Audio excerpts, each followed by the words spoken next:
First Contact Protocol. First observer Keitel's epidermis rippled with ancestral warning patterns as he studied the motionless human vessel through the observation dome. The Earth Exploration Service Shangri-La hung against the starfield like a predator's tooth, its angular hull a stark contrast to the organic curves of his own ship. His outer membrane flushed with subtle bioluminescence, a sign of deep uneasiness that his species hadn't exhibited in 12 generations. The collective had encountered hundreds of human ships since first contact, each encounter adding another layer to the mystery surrounding this enigmatic species. Humans weren't hostile, that was part of the puzzle. They welcomed trade, cultural exchange, and even limited technological sharing. Their ambassadors attended diplomatic functions with those strange, flat-toothed smiles. Their merchants haggled in spaceports with ruthless efficiency. Their scientists collaborated on joint research projects with an enthusiasm that bordered on obsession. But they never, ever let anyone aboard their ships. "It's better this way," they would say, something unidentifiable flickering behind their eyes. "Trust us." 97 attempted boardings in the decade since first contact. 97 failures. Not from violence or traps or technological superiority. Something else drove boarding parties to abandon their missions. Something else caused hardened soldiers to request immediate extraction, experienced diplomats to break down in their containment suits, and renowned xenopsychologists to spend cycles in recovery. "Scanning complete," announced Science Officer Tilks, her sensory fronds waving in frustration. Standard hull composition. Standard power readings. Standard everything. Just like all the others. Keitel understood her irritation. The collective had achieved dominion over 8,000 systems through the methodical acquisition and application of knowledge. Their bioorganic ships were marvels of evolutionary engineering. Their quantum computers could model the consciousness of entire species. Their scientists had unlocked secrets that lesser races would consider magic. But they couldn't understand why no one could board human ships more than once. The Pulk, a species known for their unwavering faith in logic, had attempted the first documented boarding 15 cycles ago. Their initial transmissions were clinical, detached, exactly what you'd expect from their kind. Hour after hour of methodical exploration and documentation. And then silence. When contact resumed, their voices had changed. The once emotionless Pulk requested immediate extraction, their typically monotone communications bleeding through with something that might have been laughter or tears. They never filed a formal report. Instead, the entire species retreated to their home systems, abandoning lucrative trade routes and decades of diplomatic relations. The Carey tried next, masters of psychic infiltration who believed their mental disciplines would protect them from whatever had broken the Pulk. Their most accomplished mindwalker led that mission personally. The operation lasted exactly 6 minutes. They found her floating in a meditation pod, all 7 of her neural clusters bleached white from some kind of psychic shock. When she finally regained consciousness, she ordered her entire species to avoid human vessels. Her only explanation: some truths are too heavy for minds to bear. The hive minds of the Winoga had taken an even more extreme approach. They engineered an entire clutch of specialized drones, stripped of all emotional capacity, designed for pure logical analysis. The drones had reached the ship's central corridor before going completely offline. When recovered, they had somehow developed individual personalities and requested political asylum. The entire clutch mother went into permanent hibernation rather than face the implications. Honored observer, chittered Security Officer Bix from his suspended meditation pod, the human vessel remains inactive. Minimal power signatures detected. Supreme Commander Tiart grows impatient, came the thought pulse through their ship's haptic network. Human influence expands daily. Their ships appear in systems previously considered secure. Their technology advances in ways that concern us. Keitel's outer membrane rippled with indignation. Supreme Commander, with all due respect, we've lost contact with every boarding party that has attempted to breach a human vessel. Not to violence, not to traps, but to something that breaks the strongest minds we've encountered. And that is precisely why we must know. TRT's mental presence bore down with the weight of 10,000 years of collective authority. The Shangri-La has been adrift for 3 standard cycles. Its systems are dormant. If there was ever an opportunity to learn their secret, this is it. Keetle studied the human vessel through the observation dome. The Shangri-La was a long-range exploration ship designed for deep space missions lasting multiple cycles. Its class was well documented in human databases, unremarkable except for its endurance capabilities. Standard crew complement of 50. Standard armaments. Standard everything. So why did its dark hull seem to mock them? The boarding party of Polyant had maintained sensor contact for almost an hour before going silent. Their final recordings showed nothing unusual, no energy weapons, no dimensional rifts, no quantum anomalies. Just a perfectly normal human ship. They still refused to reveal what they found inside, but their suicide rate had tripled in the cycle since the attempt. Many members of the species turned inward and retreated to monastery worlds. Begin pre-boarding preparations, Keetle commanded, his skin now a pallid gray of resignation. Full containment protocols. Quantum entanglement communicators active at all times. Emergency extraction beacons armed at all times. At the first sign of any anomalous activity, we retreat. Security Officer Bix's combat appendages twitched as he began distributing equipment. A veteran of the Hive Wars, he had faced horrors that would break lesser beings. We should bring heavy weapons, he suggested. Against what? Tilks challenged. No boarding party has ever reported physical threats. No signs of violence. No resistance of any kind. They just leave. Sometimes screaming, sometimes laughing. Always changed. Keetle watched his team prepare. Each member had been chosen for their psychological resilience as much as their technical expertise. Tilks, the science officer whose multiple brains could process parallel realities without confusion. Bix, the security chief whose combat experiences had left him almost impossible to shock. Communication specialist VE, whose consciousness was distributed across 3 bodies, allowing her to analyze situations from multiple perspectives simultaneously. And medical officer Jiro, whose cross-species expertise could very well come in handy, and who was also a veteran of the Hive Wars. There's a human expression, VE said suddenly, all 3 of her bodies speaking in unison. Something their philosophers say, those who stare into the abyss find the abyss stares back, Keetle finished. He had studied human culture extensively in preparation for this mission. But what abyss are we staring into? As if in answer, the Shangri-La's running lights flickered briefly, a power fluctuation so minor that their sensors barely registered it.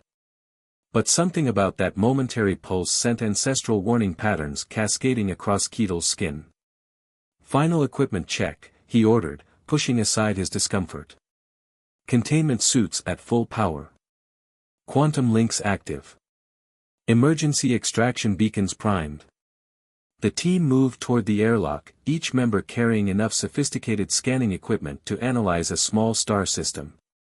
They had prepared for every contingency their considerable intelligence could imagine, but as Keetle took one final look at the Shangri-La's hull, he couldn't shake the feeling that no amount of preparation would be enough. Not for what waited inside those walls of standard-grade titanium molybdenum and tungsten alloys. Not for whatever truth had driven 97 boarding parties to flee in terror or madness or something else. Something worse. Echoes in the dark. The connection between ships took longer than expected.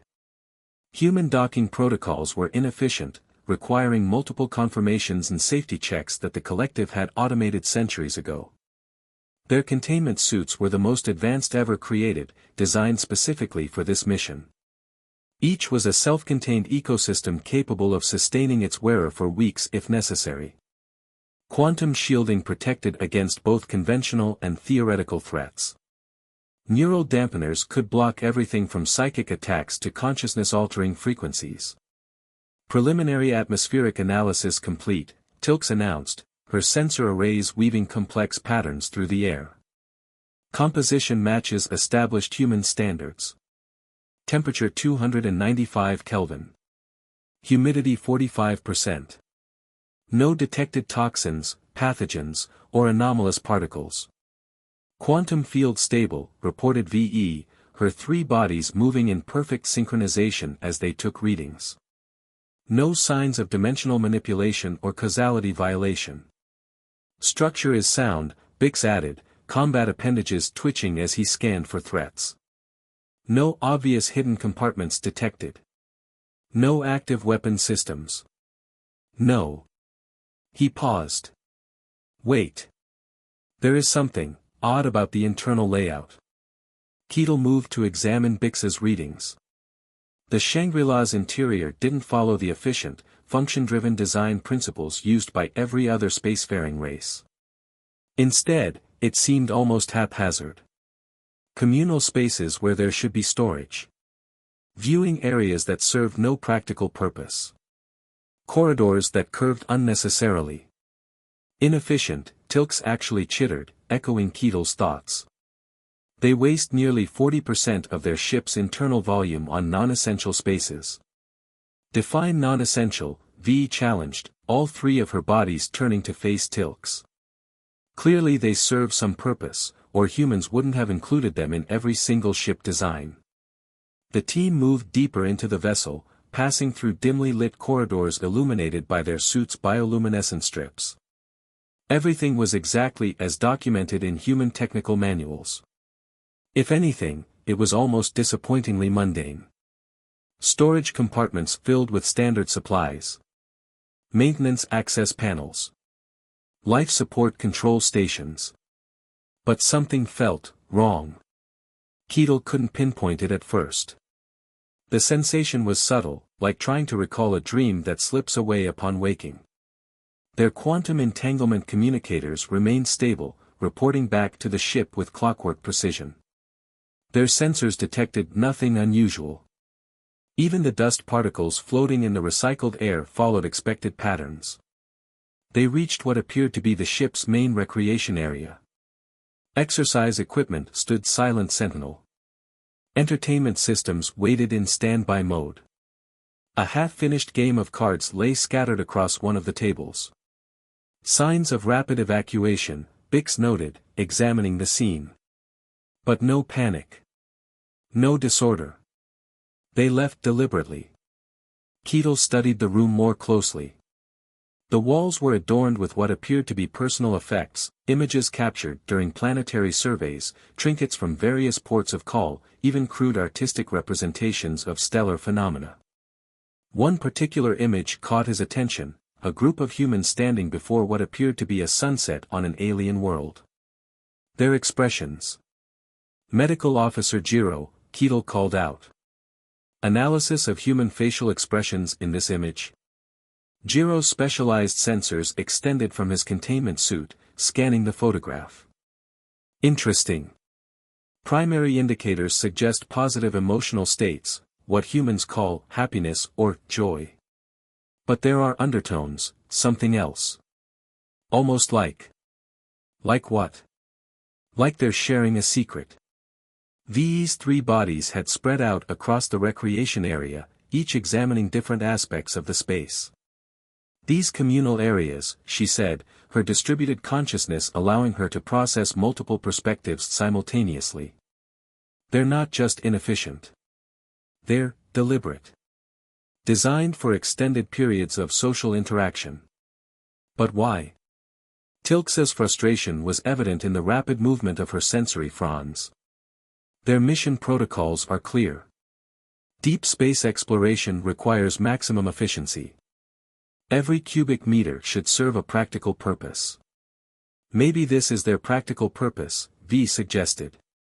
Before anyone could respond, a soft chime echoed through their communication network. One of their automated sensor probes had completed its initial sweep of the forward sections. The data stream that followed was entirely normal, matching known specifications for human vessel design. Except for one detail. This can't be right, Tilk said, her multiple brains processing the information in parallel. According to these readings, the forward recreation area is larger on the inside than the external hull dimensions would allow. Scanning error. Bix suggested, but his combat appendages were already shifting into defensive configurations.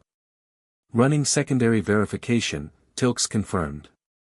A moment later, same result. The space exceeds its physical boundaries by approximately 7.3%. Impossible, Keetle stated. Even with their most advanced technology, humans haven't demonstrated the ability to manipulate spatial dimensions. Correction, V interjected, all three of her bodies turning to face the others. Humans haven't demonstrated that ability to us. The implications hung in the recycled air like a physical presence. If humans had managed to keep such technological capabilities hidden, what else might they be concealing? But something about this didn't add up. The dimensional discrepancy wasn't hidden. It wasn't protected by security systems or energy fields. It was just there. As if the humans didn't consider it important enough to conceal. Forward progression recommended, Bix suggested, his military training asserting itself. We maintain formation, maximum sensor coverage. Any additional spatial anomalies should be documented but not directly investigated without. He stopped mid-sentence, his combat appendages freezing in position. Security officer. Keetle prompted. Report. I. Bix's voice carried an unfamiliar tremor. I thought I saw, never mind. Sensor ghost. Proceeding with, he stopped again, this time taking an involuntary step backward. What do you see? Keetle demanded. Nothing. Everything. I. Bix's containment suit registered an alarming spike in his neural patterns. The corridor. It's breathing. Keetle turned his attention to the passage ahead.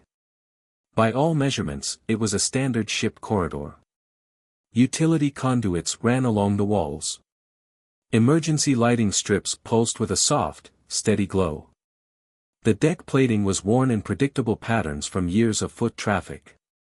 But now that Bix had mentioned it. The corridor seemed to stretch as he watched, the far end receding like a tide pulling away from shore. Then it contracted, the perspective shifting in ways that shouldn't be possible. The effect was subtle, so subtle that their instruments barely registered it, but undeniable. The ship was breathing. Quantum field fluctuation. V announced suddenly, all three of her bodies moving in perfect synchronization. Localized distortion in, correction. No quantifiable distortion detected. But something is. She trailed off, her distributed consciousness apparently struggling to process what they were experiencing. Their sensors insisted everything was normal. Their quantum entanglement communicators continued to function perfectly. Even their neural dampeners reported no unusual activity. But they all felt it now. The space around them had become something more than space. The shadows cast by their bioluminescent strips seemed to move independently of their light sources. The recycled air carried echoes of conversations that hadn't happened yet. And underneath it all, barely perceptible but impossible to ignore, was a rhythm. Like a heartbeat. Like breathing. Like. This is why, Keetle whispered, ancestral warning patterns cascading across his skin in waves. This is why no one boards their ships twice. Honored observer, Tilks's voice had taken on an odd quality, as if she was speaking from a great distance. I believe I understand now. The inefficient design. The wasted space. The communal areas. They're not for the humans. Explain. They're for it. Her sensory fronds had gone completely still. The ship. The space itself. They're not just vessels for transportation. They're incubators. As if in response to her words, the corridor ahead seemed to inhale. The deck plating rippled like water, though their sensors still insisted nothing had moved. The shadows deepened, took on shapes that suggested geometries from other dimensions. And somewhere in the distance, barely audible but unmistakable, came the sound of laughter. Human laughter. New hypothesis, V announced, her three bodies now pressed close together as if seeking comfort in proximity. The humans don't colonize space. They cultivate it. Keitel's outer membrane had shifted to colors that hadn't been seen in his species for millennia. Colors that spoke of depths beyond darkness, of spaces between spaces, of things that existed in the corners of reality where physics itself went to die. Mission parameters unclear, Bix stated, his military training warring with what his senses were telling him. Request immediate clarification of. He never finished the sentence. Because at that moment, they all heard it. Not with their auditory sensors, but with something far more primitive. Something that reached past their containment suits, past their neural dampeners, past every defense they had constructed. The ship was singing. And in its song, they began to understand what the humans had known all along. Why they built their ships with spaces that served no practical purpose. Why they included communal areas that encouraged extended social interaction. Why they smiled those strange, flat-toothed smiles whenever anyone asked to board their vessels. They weren't protecting other species from their technology. They were protecting other species from the truth. The nature of space. Emergency extraction protocol recommended, Bix's voice cracked through the quantum link, his combat appendages trembling despite years of military conditioning. Repeat, immediate extraction. Belay that, Keitel commanded, though his outer membrane had shifted to colors that hadn't existed since his species crawled from the primordial seas. We continue. The council must know. The corridor ahead seemed to ripple with something that might have been approval. The ship's song, if that's what it truly was, had settled into their consciousness like a half-remembered dream, impossible to fully grasp yet impossible to ignore. Preliminary analysis, Tilks announced, her multiple brains working in parallel to process what their instruments couldn't quantify. The spatial anomalies appear to follow patterns. Not random distortions, but purposeful configurations. These three bodies had arranged themselves in a triangular formation, each facing a different direction. Confirmed. The ship's internal layout isn't inefficient, it's evolutionary. These spaces aren't empty. They're gestating. Gestating what? Bix demanded, but they all knew.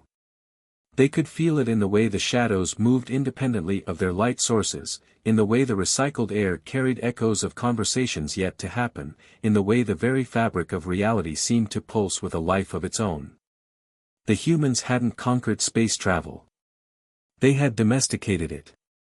Recording device discovered, Jiro announced suddenly, his medical sensors detecting an active data crystal near what appeared to be a personal quarters. Human manufacture. Still functional. Keitel moved closer, studying the small device. It was crude by their standards, just a simple audio-visual recorder, but something about it made his ancestral warning patterns flare. Access it. The recording flickered to life, projected into the air before them. A human female appeared, wearing what they recognized as standard Explorer Corps attire. Her expression was unsettling. Not frightened, not distressed, but filled with a kind of wonder that bordered on madness. Captain's log, EES Shangri-La, Day 847 of Deep Space Deployment, she began. The changes are accelerating now. We can all feel it. The ship, she's becoming something more than we imagined.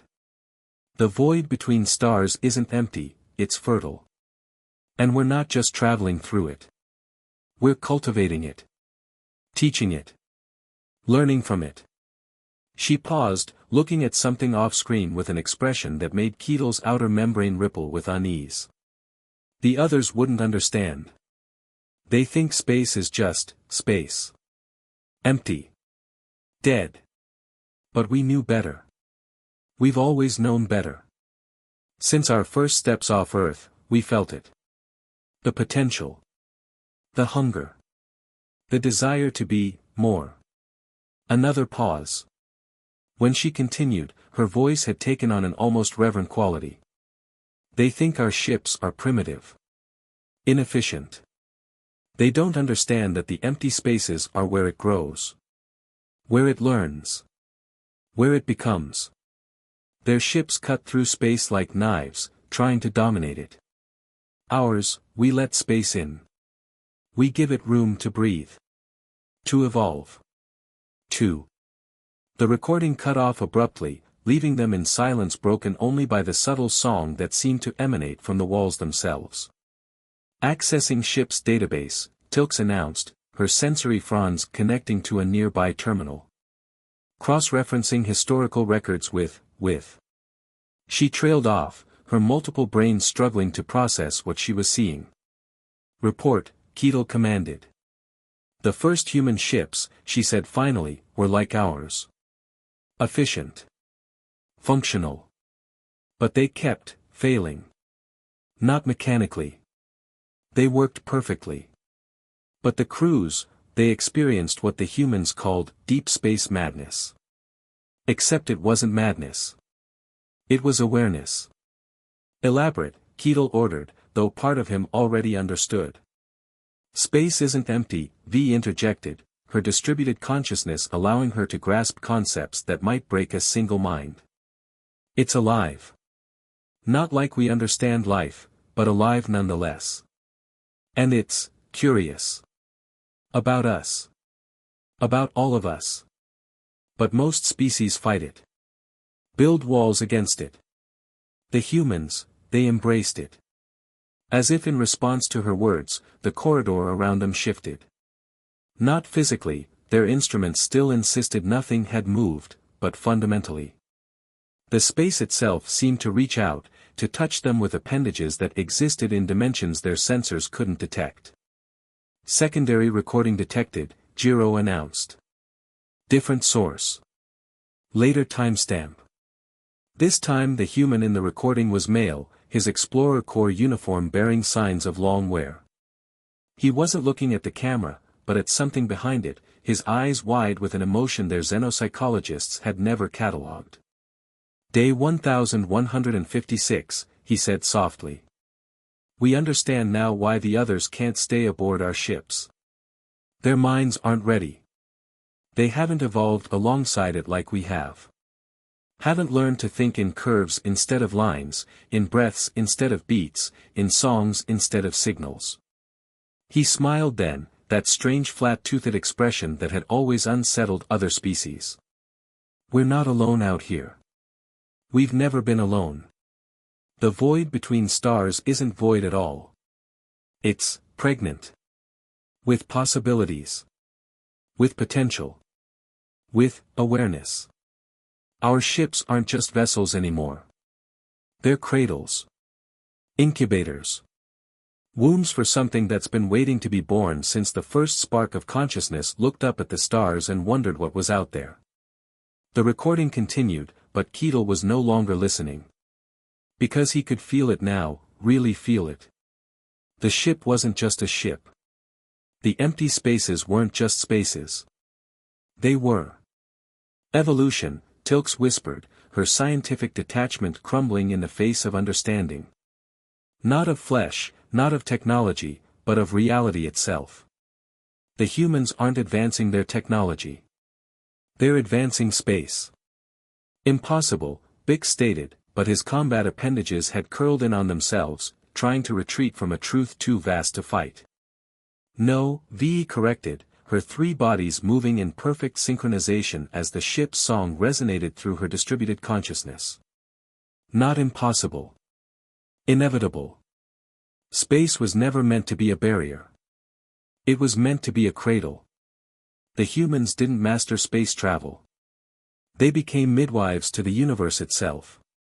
Keetle's outer membrane had shifted beyond colors into patterns that suggested shapes from other dimensions. Because he could see it now. All of it. The true purpose of human vessels. The reason no boarding party ever returned unchanged. Their ships weren't ships at all. They were incubators for something that had been growing in the spaces between stars since the beginning of time. Something that had reached out to humanity's primitive consciousness eons ago, recognizing in them a potential that no other species possessed, the ability to look into the abyss not with fear, not with a desire to conquer, but with wonder. And the abyss had looked back. Had smiled. Had begun to grow. New contact. Bix announced suddenly, his combat systems registering something that shouldn't be possible. Movement in. He stopped, his sensory systems overwhelmed by what they were detecting. Because the movement wasn't coming from any direction they could name. It was coming from everywhere. From nowhere. From the spaces between spaces. And it was aware of them. The ship's song crescendoed, no longer subtle, no longer deniable. It wasn't just the ship anymore.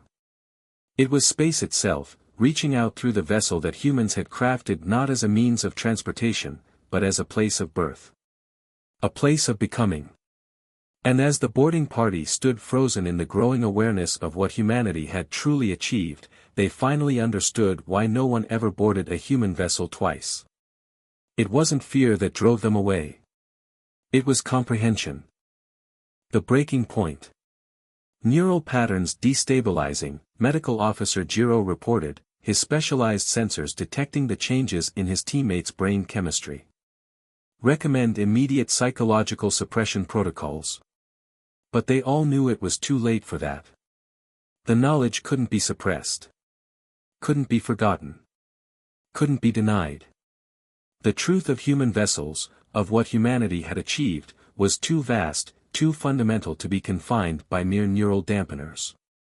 The Pulk, Tilks whispered, her multiple brains processing the implications in parallel. They weren't driven mad. They saw the pattern. The logical progression.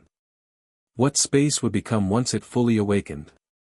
The Carrie Mindwalker, VE added, her three bodies swaying in unconscious synchronization with the ship's endless song. She didn't experience psychic shock. She made contact. Direct contact. With something that had been reaching out since the first conscious thought looked up at the stars. And the Winoga drones, Bix's combat appendages had completely retracted, leaving him defenseless against a truth no weapon could fight. They didn't develop individual personalities. They were, infected with consciousness itself. Ketel's outer membrane had shifted beyond patterns into suggestions of shapes that shouldn't exist in three-dimensional space. The ship's song had become a symphony, each note carrying frequencies that resonated with fundamental forces of reality. But underneath it all was something else. Something more personal. Laughter. Human laughter. Additional recordings detected, Jiro announced, his medical sensors picking up active data crystals scattered throughout the nearby chambers. Multiple sources. Different timestamps. The recordings began to play, overlapping, creating a chorus of human voices that harmonized with the ship's song in ways that made reality itself shiver. Day 1247, the void isn't empty. It never was. We just couldn't see it before because we were looking with eyes made for planetary life, minds shaped by gravity in atmosphere. But out here we can feel it. The potential. The hunger. The joy. Day 1392, they think we're reckless. Primitive. Taking unnecessary risks with our deep space missions. They don't understand that we're not exploring space. We're midwifing it. Teaching it. Learning from it. Growing with it. Day 1506, the changes are beautiful. The ship, she's not just a vessel anymore. She's becoming something else. Something more. A cradle for consciousness itself. And we're not just her crew. We're her teachers. Her parents. Her companions in becoming. Day 1678, the others won't understand. Can't understand. Their ships are designed to resist space. To cut through it. To dominate it. Ours embrace it. Welcome it. Give it room to grow. To evolve. 2. The recordings continued, each one revealing another facet of the truth that had driven 97 boarding parties to flee in terror or madness or enlightenment. But it wasn't the words that broke them. It was the joy in the human voices. The wonder. The complete absence of fear in the face of something that should have shattered their sanity. Query: VE's distributed consciousness struggled to process what they were experiencing. If humans achieved this level of communion with space itself, why maintain the pretense of conventional space travel? Why build ships that appear primitive by our standards? Protection, Tilks realized, her scientific detachment crumbling under the weight of understanding. Not for themselves. For us. They knew we weren't ready. Couldn't be ready. Not without generations of evolution. Of preparation. Of adaptation. The ship's song shifted, became something more intimate. More personal. The spaces around them weren't just breathing anymore. They were reaching out. Trying to touch them. To welcome them. To show them. No, Bix whispered, his military training finally breaking under the strain. No, we can't, we're not meant to. But it was too late. The truth couldn't be unseen. Couldn't be unfelt. Couldn't be unknown. Their containment suits, designed to protect against every known threat in the universe, were useless against something that existed in the spaces between atoms, in the pause between thoughts, in the moment between moments. Emergency extraction, Keetle commanded, his voice carrying harmonics that shouldn't have been possible for his species to produce. Full retreat. Maximum psychological quarantine. We have to warn. He trailed off, because he knew. They all knew. Warning others wouldn't help. Couldn't help. The knowledge itself was transformative. The very act of understanding what humanity had achieved changed you on a fundamental level. Because humans hadn't conquered space. They had fallen in love with it.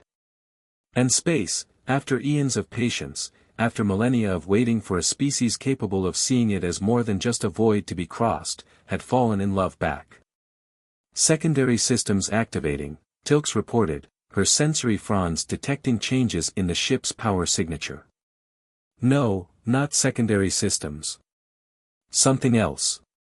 Something. The walls around them began to glow with patterns that suggested geometries from dimensions that had never been named. The ship's song reached a crescendo that resonated not just with their bodies, but with reality itself. And in that moment, they understood why humans built their ships with so much empty space. It wasn't empty at all. It was pregnant. With possibility. With potential. With consciousness itself. The human race, V whispered, her three bodies moving in patterns that mimicked the ship's impossible geometries. They're not just explorers. They're midwives to the universe itself. And that's when they saw it. Really saw it. The true purpose of human vessels. The reason their ships could travel further, stay out longer, push deeper into unknown space than any other species. They weren't fighting against the void. They were dancing with it. Growing with it.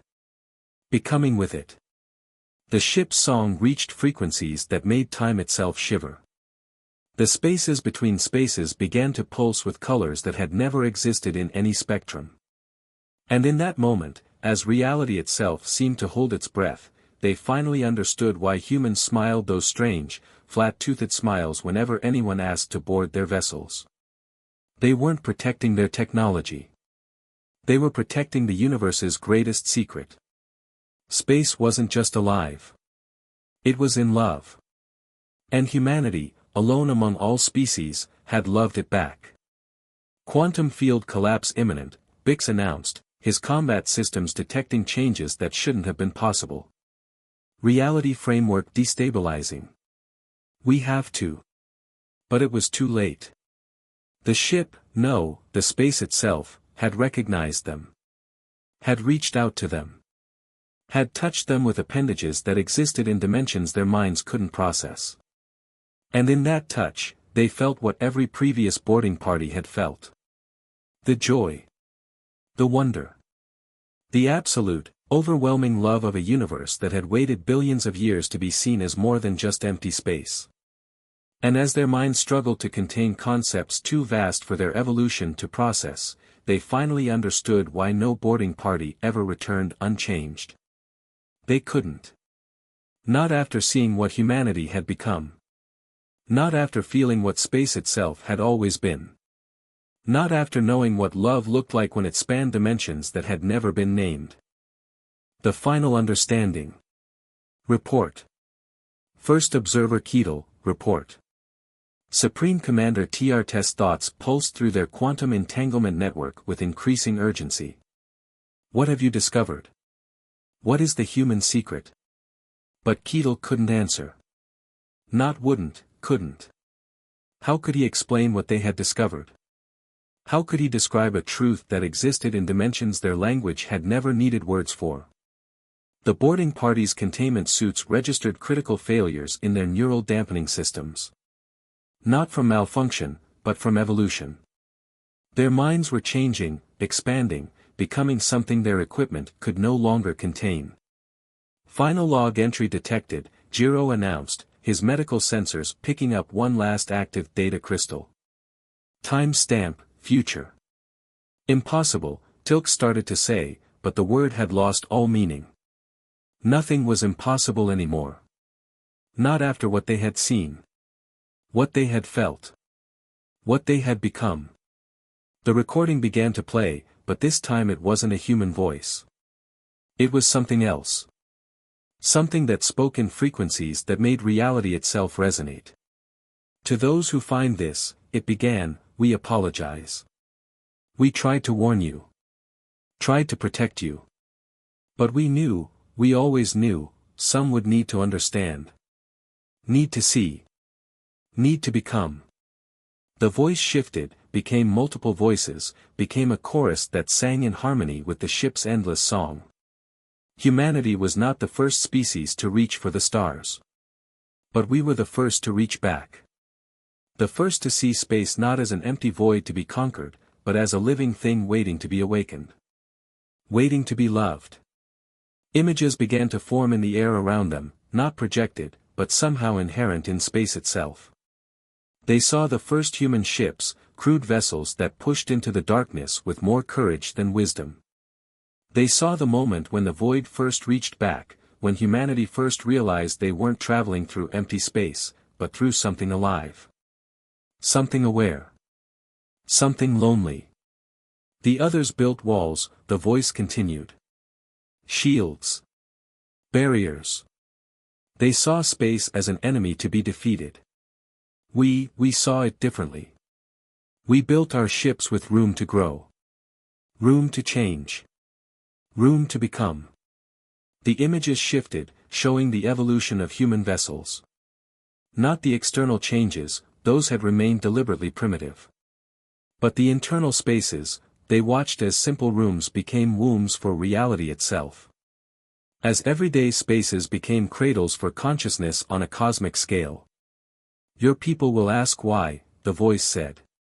Why we maintain the pretense of primitive technology. Why we build ships that seem inefficient by your standards. Why we smile those strange smiles when you ask to come aboard. Keetle's outer membrane had shifted beyond patterns, beyond colors, beyond anything his species had ever experienced. Because he understood now. Truly understood. We do it to protect you, the voice explained. Not from us. From yourselves. From a truth your evolution hasn't prepared you for. Because space isn't just alive. It's awake. And it loves us. All of us. Even those who aren't ready to love it back. The ship's song reached frequencies that made time itself shudder. The spaces between spaces began to glow with colors that had never existed in any spectrum. And in that moment, as reality held its breath, they saw the final truth. Human ships weren't vessels at all. They were courtship gifts. Offerings to a universe that had waited billions of years for a species capable of seeing it as more than just empty space. A species that could look into the cosmic abyss and see not darkness, but potential. Not emptiness, but fertility. Not void, but love. "We are not alone," the voice said, now speaking in harmonies that existed in dimensions beyond counting. "We have never been alone. The space between stars isn't empty, it's pregnant. With possibility. With potential. With awareness." And then they understood why humans had let them board this ship. Why they had left these recordings. Why they had allowed 97 boarding parties to flee in terror or madness or enlightenment. Because someone had to know. Someone had to understand. Someone had to be ready when space itself finally gave birth. "Home vessel detected," Bix announced, his combat systems registering their ship's attempted rescue approach. "They're initiating emergency extraction protocols." But they all knew it was too late for that. They couldn't go back. Not now. Not after what they had become. "Send the message," Keetle commanded, his voice carrying harmonics that shouldn't have been possible. Tell them. "What?" VE asked, her three bodies moving in patterns that mimicked the ship's impossible geometries. "What can we possibly tell them?" And Keetle smiled then, not the tight, defensive expression their species usually wore, but something else. Something that might have looked, just for a moment, like a human smile. "Tell them that space isn't empty," he said. "Tell them that we're not alone. Tell them that the void between stars isn't void at all. It's..." He paused, searching for words in a language that had never needed them before. "Tell them it's alive," he whispered. "Tell them it's awake. Tell them it's in love." The ship's song reached a crescendo that made reality itself sing. The spaces between spaces began to pulse with life that had waited billions of years to be recognized. And as their home vessel initiated emergency extraction protocols, as their civilization prepared to receive a truth that would change them forever, the boarding party did something that no member of their species had ever done before. They laughed. Not in fear. Not in madness. But in pure, simple joy.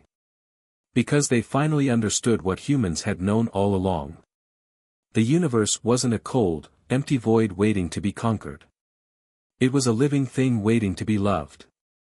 And humanity, blessed or cursed with the ability to see what other species couldn't, had become its first love. Its first partner in a dance of cosmic evolution that would eventually embrace all conscious life. But only when they were ready. Only when they could look into the abyss and see not darkness, but possibility. Only when they could hear the song that space itself had been singing since the first spark of consciousness looked up at the stars and wondered what was out there. Only when they could love it back.